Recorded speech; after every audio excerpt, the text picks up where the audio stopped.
دل کی اگر بیماریاں ہوں گی تو بیماریاں دور ہوں گی، ٹینشن دور ہو، الٹے سیدھے خوابوں سے آپ کو نجات حاصل ہو، ہائی بلڈ پریشر میں یہ وظیفہ بہت مفید ہوگا، نیند نہ آتی ہو تو آپ کو راحت اور پرسکون نیند آنا شروع ہو جائے گی۔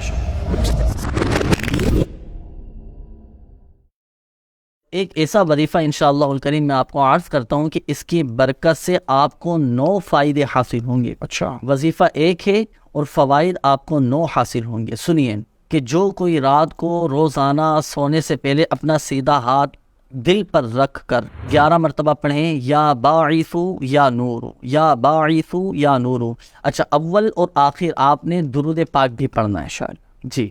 اچھا، یہ تو ہوا وظیفہ۔ اب اس کے آپ کو فوائد کیا حاصل ہوں گے، سنیے۔ نمبر 1، دل کی اگر بیماریاں ہوں گی تو بیماریاں دور ہوں گی، اور اگر دل کی بیماری نہ ہو تو صحت حاصل ہوگی اور اس بیماری سے، دل کے امراض سے حفاظت رہے گی۔ نمبر 2، ٹینشن دور ہو۔ نمبر 3، ہائی بلڈ پریشر میں یہ وظیفہ بہت مفید ہوگا۔ نمبر 4، دل روشن ہوگا۔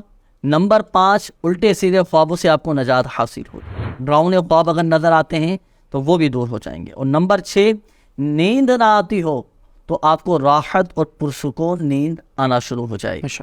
اور نمبر 7، بزرگان دین رحمہم اللہ مبین کی زیارتیں نصیب ہوں گی۔ نمبر 8، موت کے وقت کلمہ طیبہ نصیب ماشاء ہوگا۔ اللہ، اللہ اکبر۔ ہر شخص کی، ہر مسلمان کی یہی تمنا ہوتی ہے کہ میرا خاتمہ بالخیر ہو، مجھے ایمان کی حالت میں موت نصیب ہو جائے۔ تو یہ وظیفہ اپنے معمولات میں شامل کیجیے گا۔ اور اس کا ایک اور فائدہ، نواں فائدہ یہ حاصل ہوگا کہ غصے کی عادت نکل جائے گی، غصہ دور ہو جائے گا انشاءاللہ کریم۔ یہ وظیفہ پڑھیں، وظیفہ ایک ہے، آپ کو فوائد 9 حاصل ہوں گے، مگر یاد رکھیے گا کہ جو بھی وظیفہ یہ پڑھے تو صدق دل کے ساتھ، یقین کامل کے ساتھ، خالصتاً اللہ کی رضا کے لیے آپ یہ وظیفہ پڑھیں، اور اس کی برکتیں آپ دیکھیں، اس کے کمالات آپ دیکھیں، اور انشاءاللہ الکریم آپ کی یہ جائز مقاصد پورے ہوں گے، تمنائیں پوری ہوں گی، پریشانیاں اور مسائل حل ہوتے چلے جائیں گے، اور آپ کے مختلف امراض بھی دور ہو جائیں گے ماشاء انشاءاللہ۔ اللہ، ماشاء اللہ۔